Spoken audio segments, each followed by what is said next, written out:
चल रहे water crisis पर लगातार पिछले एक हफ्ते से सुप्रीम कोर्ट में सुनवाई चल रही है। कल सुप्रीम कोर्ट ने अपनी सुनवाई में दिल्ली सरकार से ये पूछा था कि दिल्ली पानी को वेस्ट होने से रोकने के लिए वाटर डिस्ट्रीब्यूशन की एफिशिएंसी बढ़ाने के लिए क्या क्या कदम उठा रही है। तो आज सुप्रीम कोर्ट के सामने दिल्ली सरकार ने डिटेल में वो कदम बताए जो हम पिछले एक साल से ले रहे हैं और जो हम पिछले एक महीने से इस पानी के क्राइसिस के दौरान ले रहे हैं।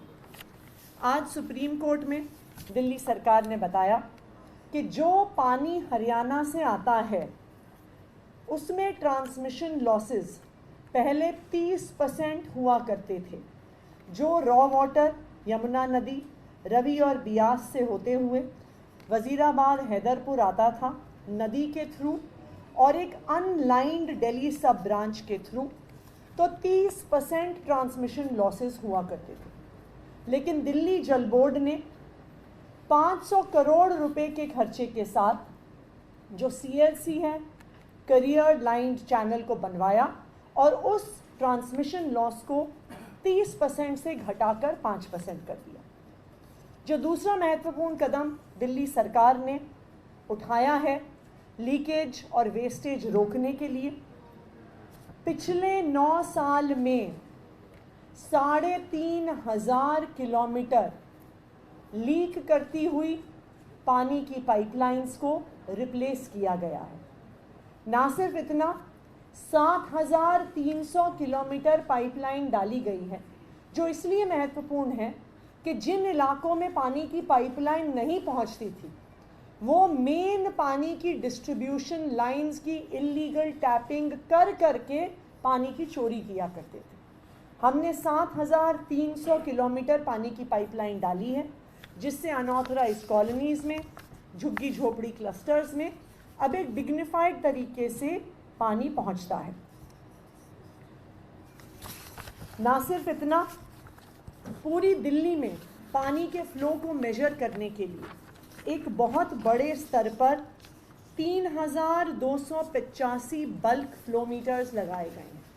यानी जिस पॉइंट से पानी वाटर ट्रीटमेंट प्लांट से बाहर निकलता है, जिन पॉइंट्स पे हमारी पानी की पाइपलाइंस बाइफरकेट होती हैं, जिन पॉइंट्स पर हमारी पानी की पाइपलाइन हमारे प्राइमरी UGR यानी अंडरग्राउंड रिजर्वॉयर्स तक पहुंचती है, हर पॉइंट पर फ्लो मीटर्स लगे हुए हैं जो बता देते हैं कि कितना पानी निकला और कितना पानी पहुंचा। दिल्ली में वाटर ट्रीटमेंट प्लांट से प्राइमरी UGR से UGR तक जो रीसेंट वाटर ऑडिट हमने करवाया है, उस वाटर ऑडिट के अनुसार इंटरनेशनल स्टैंडर्ड से भी कम पानी की लीकेज है।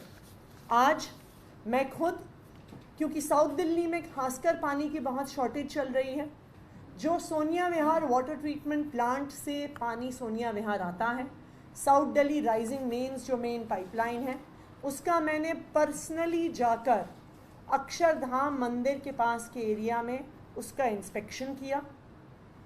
1.5 किलोमीटर की पानी की पाइपलाइन में एक बूंद भी पानी नहीं बह रहा था।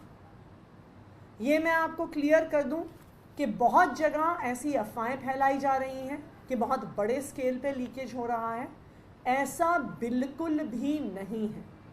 जब पानी वाटर ट्रीटमेंट प्लांट से निकलता है और वो जब तक हमारे UGR तक पहुंचता है, ना सिर्फ फ्लो मीटर्स के माध्यम से, दिल्ली जल बोर्ड ने एक प्रॉपर पेट्रोलिंग सर्विस हायर की हुई है जो 3 व्हीलर्स के माध्यम से, 4 व्हीलर्स के माध्यम से एंड ऑन फुट पूरी मेन वाटर डिस्ट्रीब्यूशन पाइपलाइंस की पेट्रोलिंग करती है।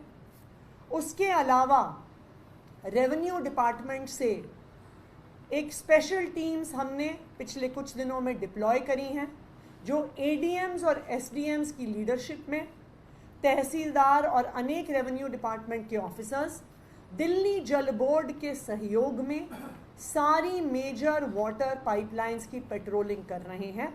मैं दिल्ली वालों को ये आश्वासन दे सकती हूँ कि दिल्ली में जो पानी प्रोड्यूस हो रहा है वो दिल्ली वालों तक पहुँच रहा है। कहीं पर भी लार्ज स्केल लीकेज नहीं है। अगर लीकेज होती है तो वो 12 घंटे के अंदर अंदर रिपेयर होती है। दूसरा, कहीं लीकेज होती है तो तुरंत जो हमारा डेटा सेंटर है दिल्ली जल बोर्ड का, वहाँ पर वो इन्फॉर्मेशन आती है। तो अगर आपको बताया जा रहा है कि लार्ज स्केल लीकेज है तो ये सूचना गलत है, ये बिल्कुल अफवाह है। ना सिर्फ इतना, दिल्ली जल बोर्ड ने पानी की वेस्टेज रोकने के लिए इन्फोर्समेंट की टीम्स बनाई हैं। ये लगातार पिछले 10 दिन से सुबह 7 बजे से फील्ड में जाते हैं। कहीं पर भी टंकी बह रही है, कहीं पर भी पानी वेस्ट हो रहा है, गाड़ियां धुल रही हैं, अनऑथराइज्ड यूज़ होता है तो उसके चालान काट रहे हैं। अभी तक 1323 चालान्स हमारी इन्फोर्समेंट टीम्स जहां पानी का वेस्टेज हो रहा है वो काट चुकी है। दूसरा, अभी तक ये कल शाम तक का डेटा है, 179 अनऑथराइज्ड कनेक्शंस जहां से गलत तरीके से पानी की चोरी हो रही थी। ड्रिंकिंग वाटर को कंस्ट्रक्शन में यूज़ किया जा रहा था, कमर्शियल पर्पस के लिए यूज़ किया जा रहा था, तो उनके अनऑथराइज्ड कनेक्शंस को काटा गया है। ना सिर्फ इतना, एक proper command and control centre हमारा दिल्ली जल बोर्ड में बनाया गया है जहाँ पे पूरे फ्लो मीटर्स का डेटा एनालाइज किया जा रहा है। इसके तहत एक लीक डिटेक्शन सेल पिछले 6 महीने से दिल्ली जल बोर्ड चला रही है, जिसने डेटा के माध्यम से और ग्राउंड इंस्पेक्शन के माध्यम से 2000 लीकेजेस को आइडेंटिफाई करके उनको बंद करवाया है। मैं ये सारी इन्फॉर्मेशन आपको इसलिए बता रही हूँ कि सभी दिल्ली वालों को ये जानना ज़रूरी है कि दिल्ली सरकार पानी की वेस्टेज को रोकने के लिए हर संभव कदम उठा रही है। लेकिन आज दिल्ली में एक जेन्युइन पानी का क्राइसिस है। अगर आप हमारा ये डेटा देखने जाएंगे, ये डेटा मैं आपसे शेयर भी कर लूँगी, जो हमारे सारे वाटर ट्रीटमेंट प्लांट्स हैं उनकी ये वाटर प्रोडक्शन का डेटा है।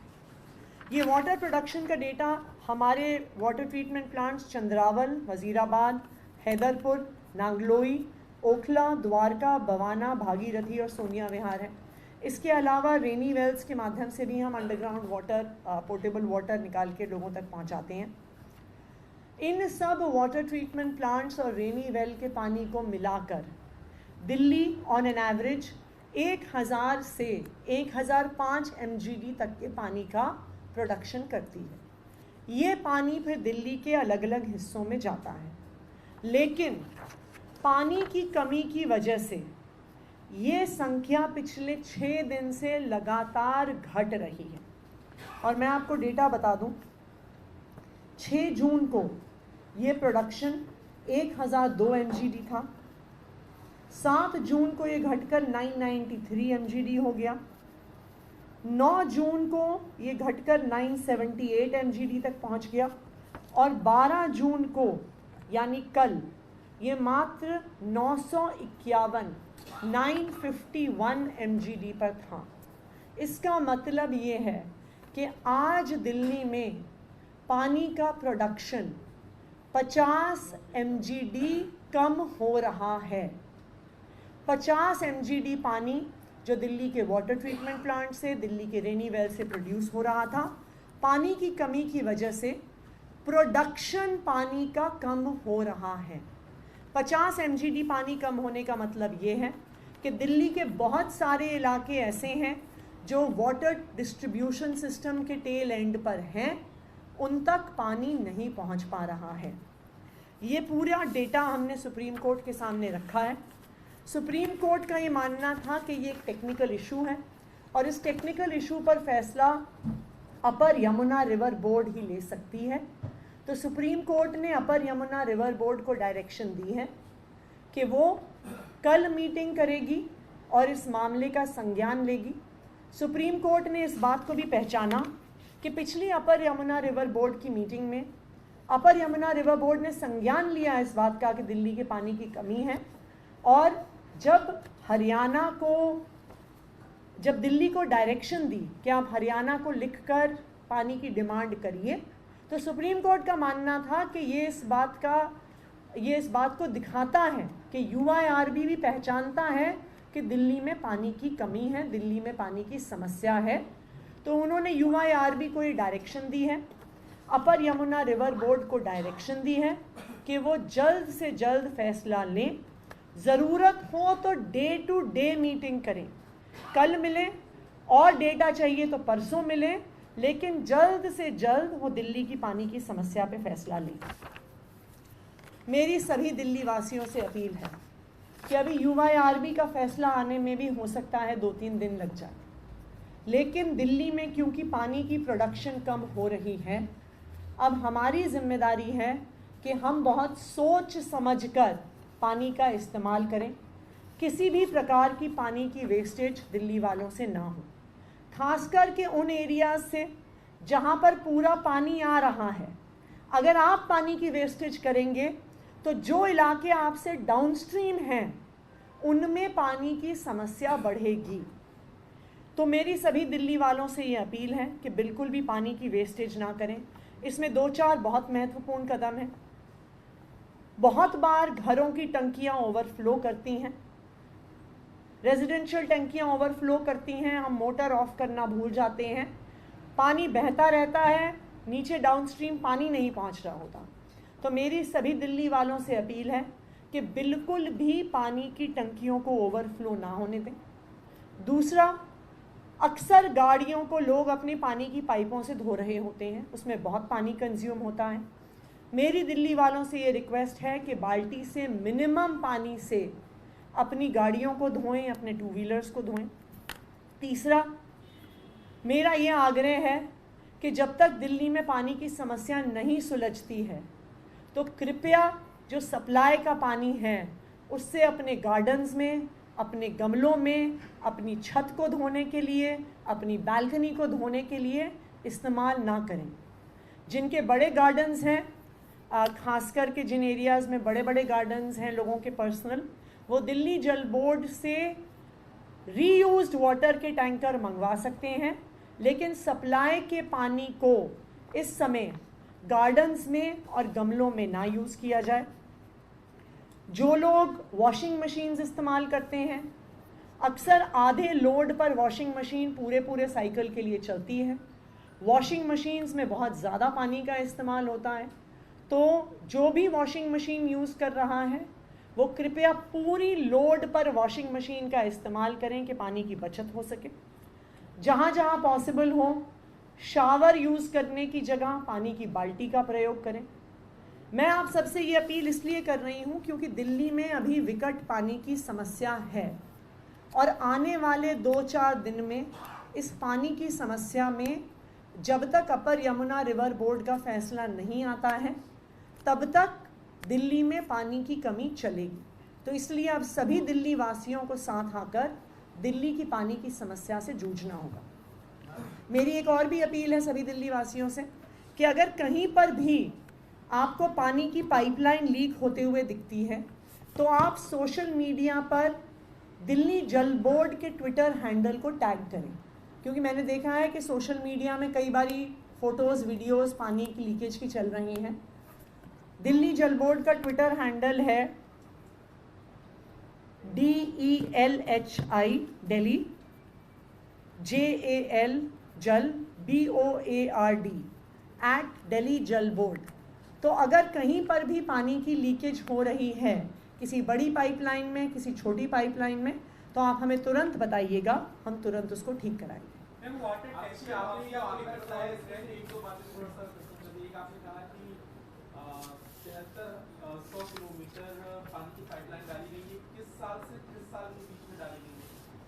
ये पिछले 9 सालों में डाली गई है।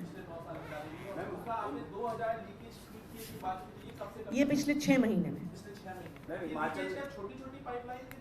छोटे पाइपलाइंस की थे। देखिए बड़ी पाइपलाइन की जब लीकेज होती है, जो मेंस जिसके बारे में मैं कह रही थी अफवाहें फैलाई जा रही हैं, अगर बड़ी पाइपलाइन में लीकेज होती है तो बहुत बड़ा फव्वारा 15-20 फुट का उसमें से निकलता है। जब 15-20 फुट का फव्वारा निकलता है तो वो कहीं पर भी विजिबल होता है, नंबर 1। और नंबर 2, बड़ी पाइपलाइन में लीकेज इसलिए तुरंत डिटेक्ट हो जाती है क्योंकि वाटर प्रेशर कम होता है, तो तुरंत आपके यूजीआर के फ्लो मीटर में पता चल जाता है कि पानी नहीं आ रहा है। इसलिए मैं कह रही हूँ कि जहाँ पर भी ऐसी अफवाह फैलाई जा रही है कि बड़े स्केल पर लीकेज हो रहा है, वो सूचना बिल्कुल गलत है। हिमाचल की उड़न पे क्या कहेंगे? पहले पानी का वादा किया, पैसा भी पे कर रहे थे, और कांग्रेस की सरकार है, क्या चुनाव खत्म हुए उन्होंने अपना मुंह मोड़ लिया? नहीं, देखिए जो आज हिमाचल प्रदेश के एजी साहब ने कहा, उन्होंने स्पष्ट किया कि हिमाचल प्रदेश ने जो अपनी बात कही वो बात थोड़ी मिसकम्युनिकेट हुई। हिमाचल प्रदेश ने मना नहीं किया। हिमाचल प्रदेश ने कहा है कि जो हमारे पानी का शेयर है, अपर यमुना रिवर बेसिन का जो अग्रीमेंट है 1994 का, उसके तहत जितना हिस्सा हिमाचल प्रदेश को एलोकेटेड है, उस हिस्से में से 137 क्यूसेक्स उनके पास स्पेयर हैं, अनयूज्ड हैं। वो 137 क्यूसेक्स वो दिल्ली से हुए एमओयू के तहत दिल्ली वालों को देने को तैयार हैं। जो मिसकम्युनिकेशन हुआ उसके तहत शायद ऐसा समझा गया कि वो एक्स्ट्रा पानी देंगे, लेकिन वो अपने एग्जिस्टिंग पानी के शेयर की बात कर रहे थे। हिमाचल प्रदेश ने क्लैरिफाई किया है, उनके पास कोई भी पानी का रिजर्वॉयर हिमाचल प्रदेश में नहीं है। जो इकलौता पानी का रिजर्वॉयर है वो हथनी कुंड बैराज है। हिमाचल से लगातार पानी फ्लो होकर वहाँ पर आ रहा है। उनका अनयूज्ड पानी का हिस्सा 137 क्यूसेक्स है जो दिल्ली वालों को देने को तैयार हैं। और इसी पर अपर यमुना रिवर बोर्ड पूरे आंकड़ों को देखकर, पूरे डेटा को देखकर अपना डिसीजन आने वाले कुछ दिन में लेगी। लेकिन मैम, जिस तरह की किल्लत थी और जिस तरीके से उम्मीद थी सुप्रीम कोर्ट से, उससे कोई फैसला ना आना और किल्लत का लगातार बढ़ना, ऐसे में दिल्ली सरकार के लिए कितना मुश्किल हो जाएगा और क्या दिल्ली सरकार कर पाएगी? देखिए, हम तो दिल्ली के लोगों से अपील कर सकते हैं। पानी एक ऐसा रिसोर्स है कि जितना है उसमें काम चलाना होगा। तो इसलिए मेरी सभी दिल्ली वासियों से अपील है, दिल्ली वाले बहुत मुश्किल परिस्थितियों से एक साथ मिलकर जूझे हैं।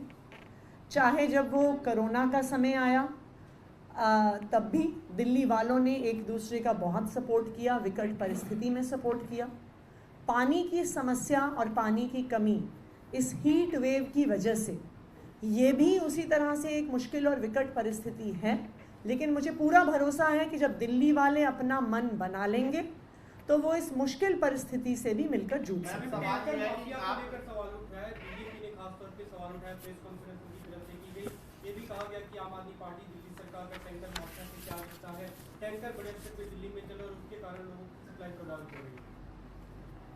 टैंकर वाले मुद्दे पे मैं 2-3 चीज़ें आपको समझाना चाहूँगी। टैंकर दिल्ली जल बोर्ड द्वारा चलाए जाते हैं।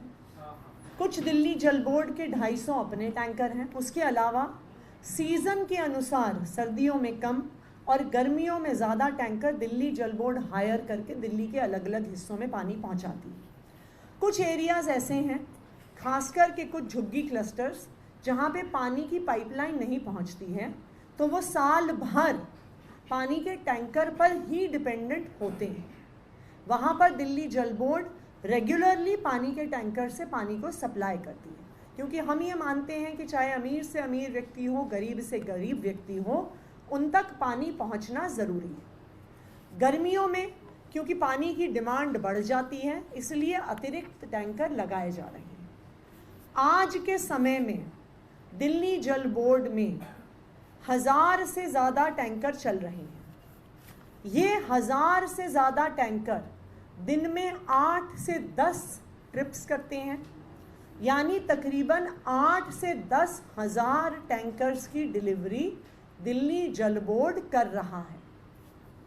इस 8 से 10 हज़ार टैंकर्स की डिलीवरी में दिल्ली जल बोर्ड का कुल पानी का यूजेज 4 से 5 MGD है, यानी 10,000 टैंकर पहुंचाने में मात्र 4 से 5 MGD पानी का प्रयोग होता है। अगर टैंकर माफिया भी है और वो प्राइवेट टैंकर पहुंचा रहे हैं, अगर वो 100 टैंकर पहुंचा रहे हैं या वो 200 टैंकर भी पहुंचा रहे हैं, तो उसमें पानी का यूजेज 0.1 MGD से ज़्यादा नहीं होगा। अगर वो 500 टैंकर भी पहुंचा रहे हैं, वो 1000 टैंकर भी पहुंचा रहे हैं, फिर भी वो 1 MGD पानी का भी प्रयोग नहीं कर रहे। मैं बिल्कुल इस बात से सहमत हूँ कि टैंकर माफिया पे नकेल कसनी ज़रूरी है। अगर हरियाणा में पानी भरा जा रहा है तो हरियाणा पुलिस को उनको रोकना होगा। अगर दिल्ली में मुनक कनाल पे पानी उनसे वो भर रहे हैं तो दिल्ली पुलिस को उनको रोकना होगा। हरियाणा पुलिस और दिल्ली पुलिस दोनों भारतीय जनता पार्टी के अंडर आते हैं। अगर वो इन टैंकरों से पानी भरना रोकना चाहते हैं तो वो आज रोक सकते हैं, लेकिन वो राजनीति कर रहे हैं। लेकिन मैं आपको ये भी समझा दूं कि अगर इन प्राइवेट टैंकरों पे नकेल कसी भी गई तब भी 0.1 MGD से 0.5 MGD तक का अंतर पानी की अवेलेबिलिटी में आएगा। आज दिल्ली में 50 MGD पानी की कमी है। पूरी नकेल कसने के बाद भी सिर्फ 0.5 MGD, अगर बहुत ज़्यादा हुआ उससे बहुत कम भी हो सकता है, 0.01 से 0.1 MGD भी हो सकता है। MGD मतलब मिलियन गैलन पानी, ये कोई कम पानी नहीं होता। इसलिए अगर टैंकर माफिया पर पूरी तरह भी नकेल कसती जाए, वो दिल्ली की पानी की समस्या नहीं सुलझा पाएगा। जब तक दिल्ली को यमुना नदी में पानी नहीं मिलता और हमारे water treatment plants full capacity पे काम नहीं करते, तब तक दिल्ली में पानी की कमी रहेगी। इसीलिए मैंने दिल्ली वालों से अपील करी है कि अब पानी की कंजर्वेशन पे हमें ध्यान देना होगा, क्योंकि अब हमारे पास 950 MGD पानी ही है और उस 950 MGD पानी में हमें सभी दिल्ली वासियों को पानी पहुंचाना है। तो हम जितना कम पानी यूज़ करेंगे उतना हमारे पड़ोस वाले, बाकी दिल्ली में रहने वालों को भी पानी उपलब्ध होगा।